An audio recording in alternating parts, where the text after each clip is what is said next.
Welcome back. ಕನ್ನಡದ ಖ್ಯಾತ ನಿರೂಪಕಿ ಅಪ್ಪಣ್ಣ ಮರೆಯೋದಕ್ಕೆ ಸಾಧ್ಯವೇ ಇಲ್ಲ.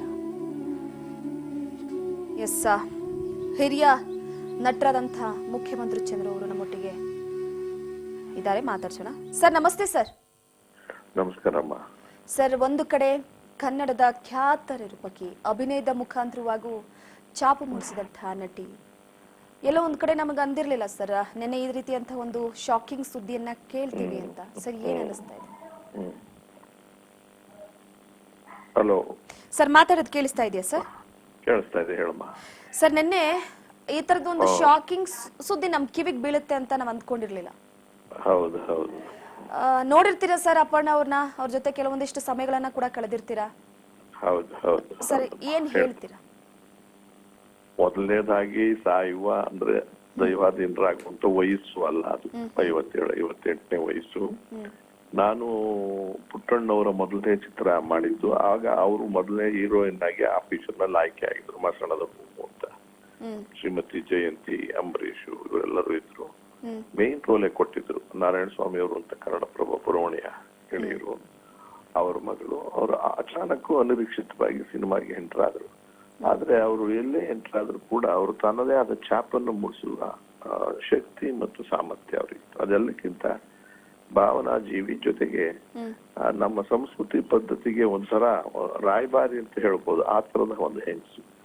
ಎಲ್ಲೂ ಕೂಡ ಯಾವುದೇ ರೀತಿಯಲ್ಲಿ ಮಾತಿಗೆ ಅವಕಾಶ ಕೊಡದೇ ಇರೋ ತರದ ನಡವಳಿಕೆನಲ್ಲಿ ಅದ್ಭುತವಾದ ನಡವಳಿಕೆ ಇಟ್ಕೊಂಡು, ಅದೆಲ್ಲಕ್ಕಿಂತ ಹೆಚ್ಚು ಆಕೆ ಕನ್ನಡ ಮಾತಾಡ್ತಿದ್ದು ನನಗೆ ಇವತ್ತು ಕೂಡ ಕಣ್ಣಿ ಕಟ್ಟದಾಗಿದೆ. ಶುದ್ಧವಾದ ಕನ್ನಡವನ್ನ, ವ್ಯಾಕರಣಬದ್ಧವಾದ ಕನ್ನಡವನ್ನ ಮತ್ತೆ ಇಂಗ್ಲಿಷ್ ಅನ್ನು ಬೆರೆಸ್ತೇ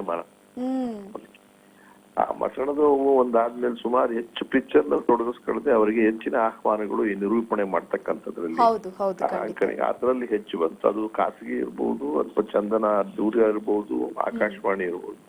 ಅಂತಿಮವಾಗಿ ನಮ್ಮ ಮೆಟ್ರೋದಲ್ಲೂ ಕೂಡ ಇವತ್ತು ಕಳ್ಕೊಂಡಿಲ್ಲ ನಾವೆಲ್ಲ. ವಿವಿಧ ಭಾರತಿ ಕಾರ್ಯಕ್ರಮನೂ ಕೂಡ ಮರೆಯೋದಕ್ಕೆ ಸಾಧ್ಯ ಇಲ್ಲ ಸರ್. ಆಮೇಲೆ ಸರ್ಕಾರದ ಕಾರ್ಯಕ್ರಮಗಳಲ್ಲಿ ಮೊದಲನೇ ಆದ್ಯತೆ ಅವ್ರಿಗೆ ಇದ್ದಿತ್ತು. ಸಿಗದೇ ಇದ್ದಾಗ ಮಾತ್ರ ಬೇರೆಯವ್ರನ್ನ ಹಾಕೊತಿದ್ರು. ಅಂದ್ರೆ ಇದರಲ್ಲಿ ಏನ್ ತೋರಿಸುತ್ತೆ ಅಂದ್ರೆ, ಒಂದು ಹುಡುಗಿ, ಒಂದು ಹೆಣ್ಣು ಯಾವ ರೀತಿಯಲ್ಲಿ ಶುದ್ಧತೆಯನ್ನ ಕಾಪಾಡಿಕೊಂಡು ಅದ್ಭುತ ಶಕ್ತಿಯೊಂದಿಗೆ ತಾನು ವೈಯಕ್ತಿಕವಾಗಿ ತನ್ನ ವರ್ಚಸ್ಸನ್ನ ಬೆಳೆಸ್ಕೊಂಡು ಗುರುಸ್ಕೊಳ್ತಕ್ಕಂಥದ್ದು ಸಾಧ್ಯ ಆಯ್ತಲ್ಲ ಇಷ್ಟು ವರ್ಷ ಅನ್ನೋದು ಬಹಳ ನಮಗೂ ಗೊತ್ತಿತ್ತು. 2 ವರ್ಷಗಳ ಹಿಂದೆ ಅವರಿಗೆ ಇದಾಗಿದೆ ಅಂತ ಅನ್ಬಿಟ್ಟು. ಆದ್ರೆ ಅದು ಅಂತಿಮ ಘಟ್ಟಕ್ಕೆ ಹೋದ್ಮೇಲೆ ಅವ್ರಿಗೆ ಅರಿವು ಬಂತು, ಗಂಡ ಹೆಂಡತಿ ಬರ್ಬೋದು. ಅದು ಮನಸ್ಸಿಗೆ ನೋವಾಗುತ್ತೆ. ಎಲ್ಲೋ ಒಂದ್ ಕಡೆ ಒಂದು ಒಳ್ಳೆಯ ನಟಿ ಅನ್ನೋದಕ್ಕಿಂತ ಒಳ್ಳೆಯ ಮನುಷ್ಯ, ಅಂದ್ರೆ ಮನುಷ್ಯತ್ವ ಗುಣಗಳಲ್ಲಿರ್ತಕ್ಕಂಥದ್ದು ಮತ್ತು ಇವತ್ತಿನ ನಮ್ಮ ಸಂಸ್ಕೃತಿಗೆ ಒಂದು ಅಪರೂಪದ ಮಾದರಿ ಆದಂತ ಹೆಂಗಸು. ಆಮೇಲೆ ತನ್ನ ಕರ್ತವ್ಯದಲ್ಲಿ ಲೋಪ ಆಗ್ತಿರ್ಲಿಲ್ಲ ಮತ್ತು ಟೀಕೆನೂ ಯಾರು ಮಾಡಂಗಿಲ್ಲ. ಬಂದು ಅಚ್ಚುಕಟ್ಟಾಗಿ ಅವ್ರು ಹೇಳೋದಷ್ಟು ಮಾಡ್ಬಿಟ್ಟು ಸೊಗಸಾಗಿ ನಗ್ನಗ್ತಾ ತಿಂಡಿನೋ ಕಾಫಿನೋ ತಿನ್ಕೊಂಡು ಹೊರಟೋಗ್ರು. ನಂದೇ ಎಷ್ಟೋ ಕಾರ್ಯಕ್ರಮದಲ್ಲಿ ಭಾಗಿಯಾಗಿದ್ದಾರೆ. ಆಮೇಲೆ ಪಾತ್ರ ಮಾಡುವಾಗಲಿ, ಆಂಕರಿಂಗ್ ಮಾಡುವಾಗ ತಯಾರಿ ಆಗ್ತಿದ್ರಲ್ಲ, ಶಿಸ್ತಿತ್ತಲ್ಲ, ಅದನ್ನ ಕೂತ್ಕೊಂಡು ಆರ್ಗನೈಸರ್ಸ್ ಅಂತ. ಆಮೇಲೆ ಅವ್ರಿಗೆ ತಪ್ಪಾಗದ್ ಬೇಡ, ಆಮೇಲೆ ಇದು ಬಿಟ್ಟೋಯ್ತು ಅದು ಬಿಟ್ಟೋಯ್ತು ಅಂತಕೊಂಡ್ರೆ ಆಕೆನೆ ಜ್ಞಾಪಿಸಿ ಯಾವ್ದಾನ ಇನ್ಯಾವ್ದಾನ ಹೇಳ್ಬೇಕಾಗತ್ತಗಳನ್ನ ಅಂತ ಕೇಳ್ತಿದ್ದ ನಾನೇ ಸೈಡ್ ನಿಂತಲ್ಲಿ ಕೇಳಿಸ್ಕೊಂಡಿದ್ದೀನಿ. ಅಂದ್ರೆ ಕಾರ್ಯಕ್ರಮ ಮಾಡೋರ್ಗೆ ಆತರ ಮತ್ತು ಗಾಬರಿ ಮತ್ತು ಉದ್ಯೋಗಕ್ಕೊಳಗಾಗಿರ್ತಾರೆ. ಅದನ್ನೆಲ್ಲವನ್ನು ಮೀರಿ ಅವ್ರನ್ನೆಲ್ಲ ಇಟ್ಟು ಇದಾಯ್ತು, ಈಗ ನಾನು ಹೇಳುವಾಗ ಎಲ್ಲಿ ಸೇರ್ಸ್ಕೊಂಡ್ಲಿ ಹೇಳಿ, ಇದನ್ನ ಇದು ಬಿಟ್ಟೋಗಿದ್ರೆ ಅದನ್ನ ಸೇರಿಸ್ತೀನಿ. ಅದನ್ನ ಆಮೇಲೆ ಯಾರ್ಯಾರಿಗೆ ಎಷ್ಟೆಷ್ಟು ಗೌರವ ಕೊಡ್ಬೇಕು ವೇದಿಕೆ ಮೇಲೆ ಅಂತಕ್ಕಂಥದ್ದು ಇರುತ್ತಲ್ಲ ಬಹಳ, ಅದು ಕೂಡ ಅದ್ಭುತ. ಸುಮಾರು ಜನ ಅಂತ ಪ್ರಖ್ಯಾತರಿದ್ದಾರೆ. ಈಕೆ ಈ ಹೆಚ್ಚು ಗುರುತಿಸ್ತಕ್ಕಂತ ಒಂದು ಹೆಂಗಸಾಗಿದ್ರು. ಸಾಯುವ ವಯಸ್ಸಾಗಿರ್ಲಿಲ್ಲ. ಬಟ್ ಅವರ ಯಜಮಾನರು ಮಾತಾಡ್ದಂಗೆ ಕೇಳದೆ ಈಗ ಒಂದು 6 ತಿಂಗಳಿಂದ ಜನವರಿ ಅಥವಾ ಫೆಬ್ರವರಿಯಿಂದ ಬಹಳ ತೀವ್ರಗತಿಯಲ್ಲಿ ಫಾಸ್ಟ್ ಆಗೋಯ್ತು ಅದು ಸಾವಿನ ಕಡೆ. ಅದು ಒಂದು ಬಿಟ್ರೆ ಇನ್ನ ಬಹಳ ಹೋರಾಟನೂ ಮಾಡಿದ್ಲು. ಡಾಕ್ಟರ್ ಏನೋ 6 ತಿಂಗಳು ಅಂತ ಅಂದಿದ್ರಂತೆ. ಅವ್ರಿಗೆ ಗೊತ್ತಾದಾಗ 4ನೇ ಸ್ಟೇಜ್ ಅಂದಾಗ ಆ ದಿಟ್ಟ ನಿಲುವನ್ನ, ಅದನ್ನ ದೊಡ್ಡ ಪ್ರದರ್ಶನ ಅದು ಇಬ್ರು ಹೋರಾಟನೂ ಮಾಡಿದಾರೆ ನೋಡಿ ಇಷ್ಟು ದಿವಸ.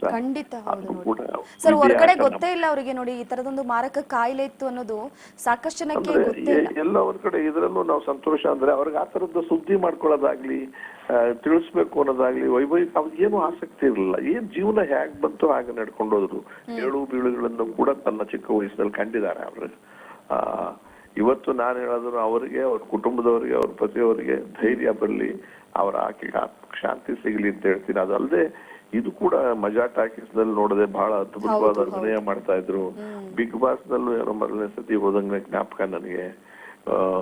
ಎಲ್ಲಿ ಅಂದ್ರೆ ಸ್ಟೇಜ್ ನಲ್ಲಿ ಅಲ್ಲಿ ನನಗೆ ವಿದೇಶದಿಂದ ಹಿಡಿದು ಎಲ್ಲಾ ಕಡೆನೂ ಸಿಕ್ಕೋರು. ಕನ್ನಡದ ಕೆಲಸ ಇದ್ದ ಕಡೆ ಅವ್ರು ಬಹುತೇಕ ಹೆಚ್ಚು ಸಿಕ್ತಿದ್ರು. ತುಂಬಾ ಒಡನಾಟ ಹೋದಾಗ ಸಿಕ್ಕಿದಾಗ ಮಾತಾಡ್ತಿದ್ದಾಗ ನಮ್ಮ ಅಕ್ಕ ತಂಗಿದ್ದೀರೇನೋ ಅನ್ನೋ ತರದಲ್ಲಿ ಕಾಣಿಸ್ತಿದ್ಲ ಆಕೆ. ನನಗೆ ಮನಸ್ಸಿಗೆ ಸ್ವಲ್ಪ ಭಾರ, ನನಗೆ ನನ್ನ ಕುಟುಂಬಕ್ಕೆ ನೋವಾಗಿದೆ. ಅವರ ಇಡೀ ಕುಟುಂಬಕ್ಕೆ, ಅವರ ಯಜಮಾನರಿಗೆ ಧೈರ್ಯ ಬರಲಿ ಮತ್ತು ಆಕೆಯ ಆತ್ಮಕ್ಕೆ ಶಾಂತಿ ಸಿಗಲಿ.